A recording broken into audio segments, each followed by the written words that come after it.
coach Ryan Odom and student athletes Zeb Jackson and Bamisile.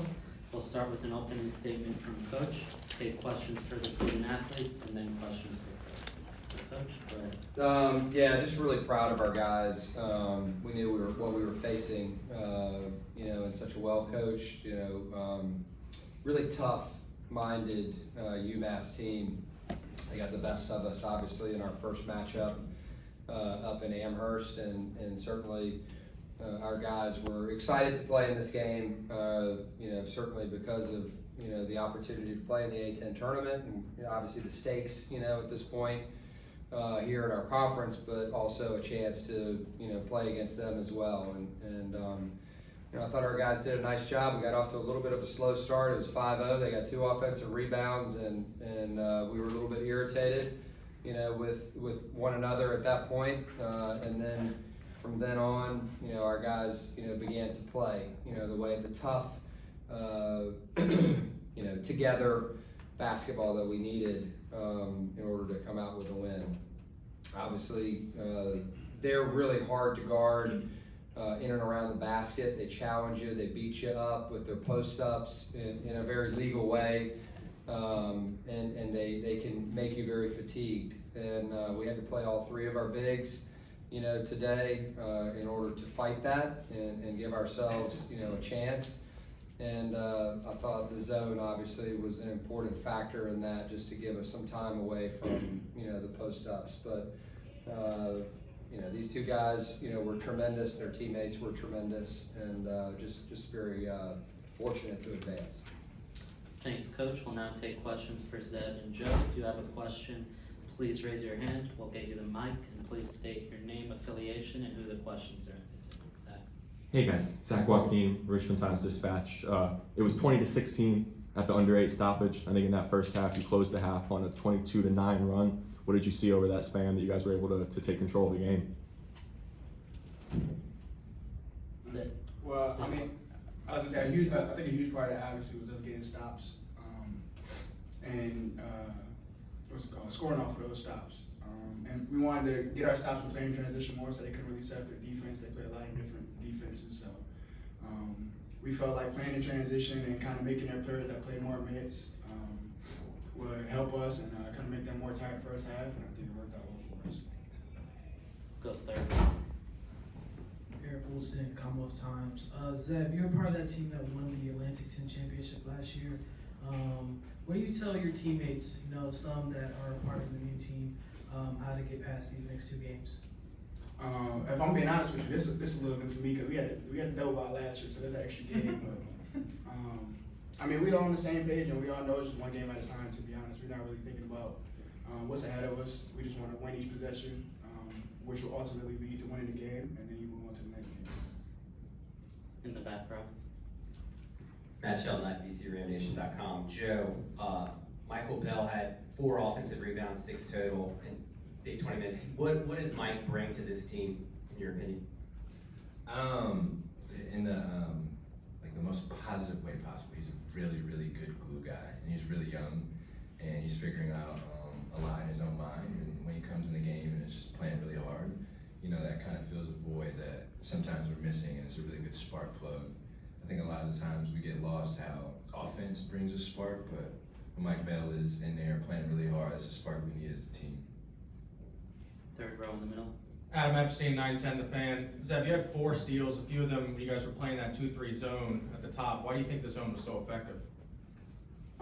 It's something that we work on a lot. So I think we trusted what we worked on in practice and moved our bodies. We know that being in the zone isn't a time to relax and be lazy, so I just think that really worked in our favor. So. Zach Joaquin, Richmond Times-Dispatch. How big were Rose's minutes with Firm and Toby picking up the early fouls? They were huge. I'm really happy for him. I'm really glad he stayed mentally in it, and even when he picked up a couple fouls, he just was really out there trying to help the team win. And I think that's why our team is really good. Every single person on our team is just out there trying to help the team win regardless of the circumstance, and Rose was a great example of that tonight. Yeah. Right here in the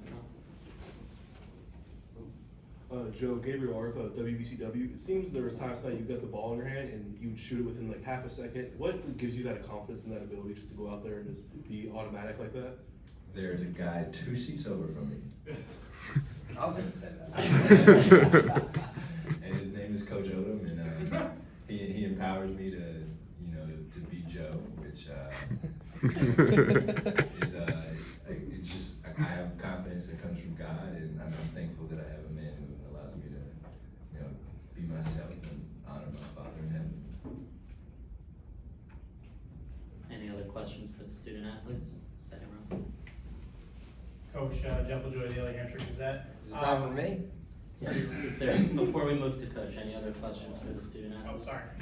No, it's okay. I'm not trying to embarrass you. Yesterday it was different. They let these guys go. I don't want them having to sit up here for all my questions, I guess. Ben Rikosh, WBCW Sports. It seemed like yesterday when they switched to a zone, you had some trouble with it. What was different today when UMass switched to a zone? Joe, I'll give this one to you. We kept attacking and moving the ball.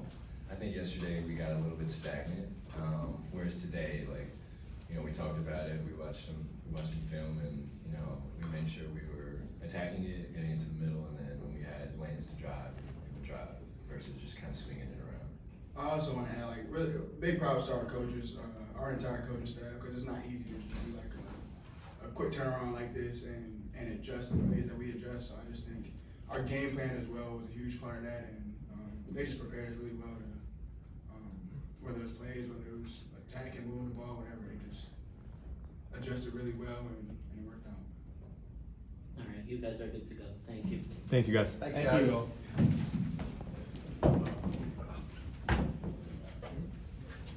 All right, now you could start us with questions for Coach. Hey, Coach. Sorry about that. No, no, Yeah. no. You know, the game at Amherst a month ago, I mean, how excited were you guys to get another crack at UMass, get a chance to play them again on a stage like this? It's one of those things, be careful what you wish for, right?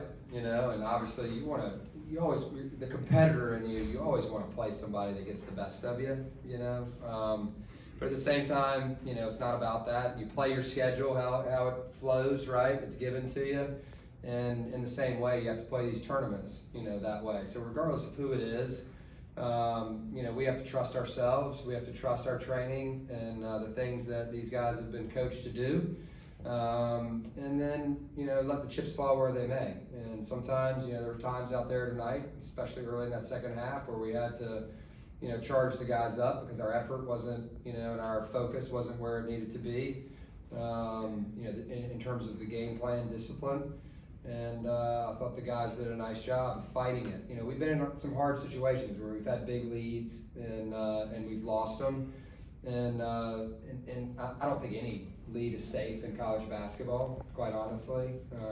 You know, the difference in the teams it's very minimal a lot of times, especially when you get into championship basketball.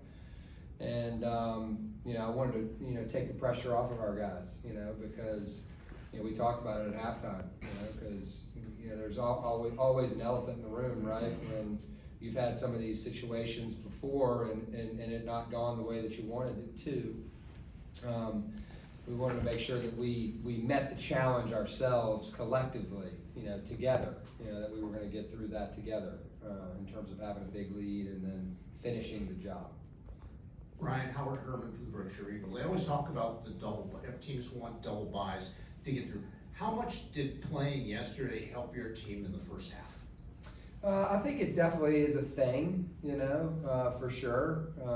You know, when you consider comfort on the court, right? You know, we only get 20 minutes to warm up or 23 minutes to warm up before the first time you take the floor. Not ideal, you know, for anyone. I'm not knocking the way it's done. It's just the way that it's done, right? And it's, you know, happens, you know, around the country. It is what it is, and you have to be ready for that. That's what the MTEs are for. You know, that's why you try to play those 3-game MTEs, so your guys have been prepped and felt that, you know, and they understand what that tournament type prep is. But there was definitely after the first game, there was definitely not a sigh of relief, but okay, we've played here before. We got this now. Like, we feel more comfortable. The guys were even talking about that. We'll go to the back. Coach, how much was the zone a planned adjustment from Cohen and Cross's previous sort of domination in the first meeting? How much of it was just, hey, we're in serious foul trouble, we gotta play this? No, we knew we wanted to play it. We were going to play it regardless. We played it at the end of the game. That was kind of what we talked about. Let's play it, you know, for when the game was in doubt, right? Or not in doubt. They won the game basically, and we played the last 4 minutes of it. And I think we got 4 or 5 stops. You know, obviously you can go throughout the course of their season and go back and look at, you know, where they struggle in certain situations. And so, you know, we felt pretty confident that we needed to try it and try it in the first half and begin to play it. We've got quick guys, you know, we've got size. You know, the key is having the right guys out there that match well with one another from a size perspective. And, you know, I thought certainly it was a big help for us in the game. You know, it allowed us to, you know, at times not have to fight. You know, they were still trying to post up, don't get me wrong, you know, down near the basket, but you weren't having to fight the ball screens and fight, you know, the post ups and the back screens and the movements that they do so well, and it gives you a little bit of time to kind of, you know, you're not resting like Zeb said, you're trying to play because they can beat you in other ways. They can make threes, they can get it inside your defense and drop it off. And I thought, you know, it was just a good, you know, momentum change for us and made them take more time, you know, each possession. Coach, Aaron Bracey from Big5Hoops.com. Just your general thoughts on playing St. Joe's in general, and also Eric Reynolds specifically at 30 today. And I know we had 21 second half against you guys. Yeah, he's a great player. What are your just thoughts in general? Yeah, I mean, I just a lot of respect for him. You know, they could beat anybody. They've proven that all year, right? They beat Villanova. They've beaten, you know, a lot of teams, you know, that are really good. And they've got a dynamite player. He's not the only one. They have size up front. They have mismatch opportunities for their team. They have a dynamite freshman point guard who doesn't play like a freshman. A veteran guard in Greer. And you can keep going, right? Just was really impressed with them when we played them in Richmond, and have been impressed with them watching them on film. You know, Coach has done a great job with that team. Second row right here. Coach Matt Cross just got named the first team all-conference player, comes in 7 points in the first half, scoreless in the second. What was the game plan, and you know, how were you able to contain him so well? Yeah, I mean, he was 3 for 3 the first time we played him from 3, and you know, we were nowhere near him, you know, in those plays. And anytime you're playing a tough competitor like that, you know, you've got to match his physicality. And so we showed our guys, you know, him against us, against other teams, like literally just flying in there. Like he gives his body up for his team all the time. And he's flying in there for rebounds. He's just a really tough player. And if you back down to that, or you have no chance to win. And so I thought our guys stood up.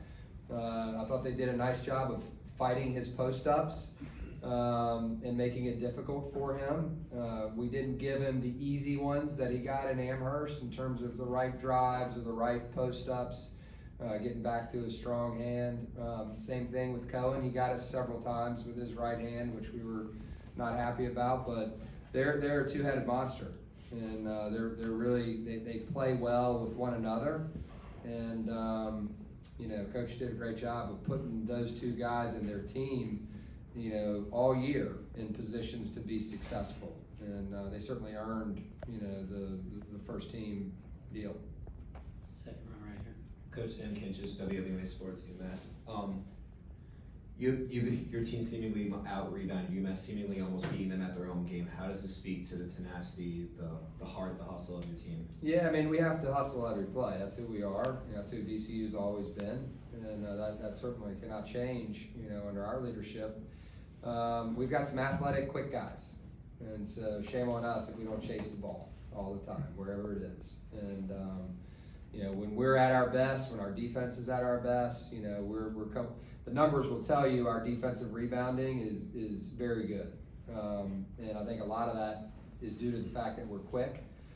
We measure blockouts, you know, for before we even start playing games.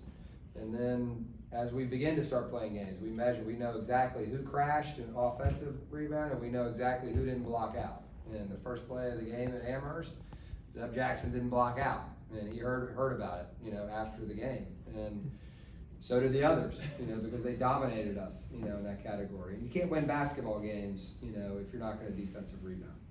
Right here in the front. Ben Rikosh, WVCW Sports. You've consistently talked about how you think this team has untapped potential. Do you think they're playing their best basketball right now?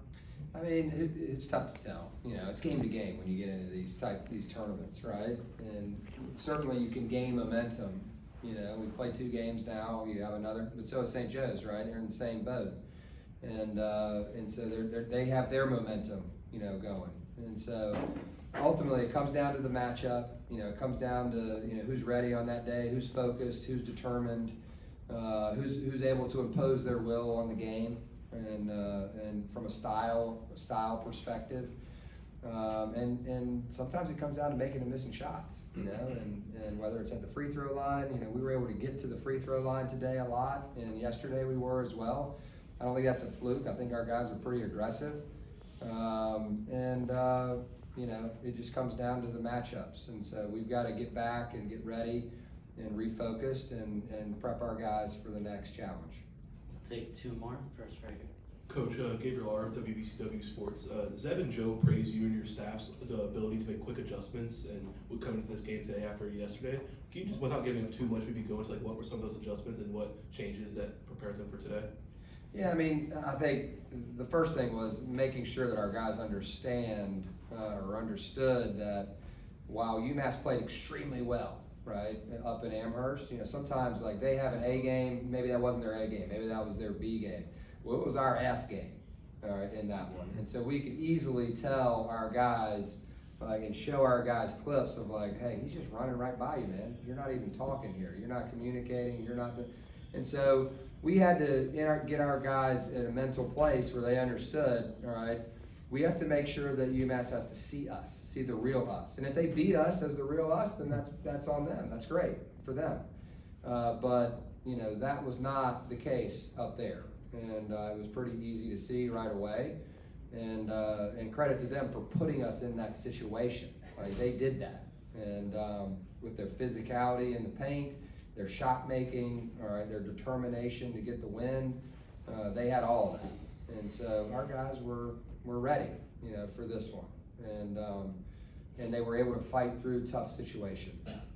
So I am proud of them for that. But, you know, we prep the same way for every game.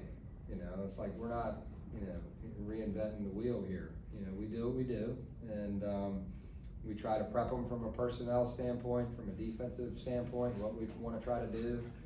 And then offensively, we want our guys to just kind of be us, and we show them when we're at our best, here's what we're doing. And here's how we can attack this particular team. But it's not any more complicated than that. You know, the other coaches are doing the same thing. Last one from Zach. Ryan, you guys have leaned on your first team all-conference guard a lot at times this year. He didn't have a field goal today, but he had 7 assists. Yeah. Talk about the next man up mentality. Yeah, I mean, Thompson does a great job of guarding him.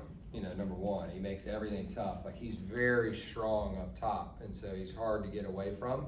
And so our focus was we can't, you know, go at him over and over again. All right, you're going to have to be the passer. You're going to have to play make in this game.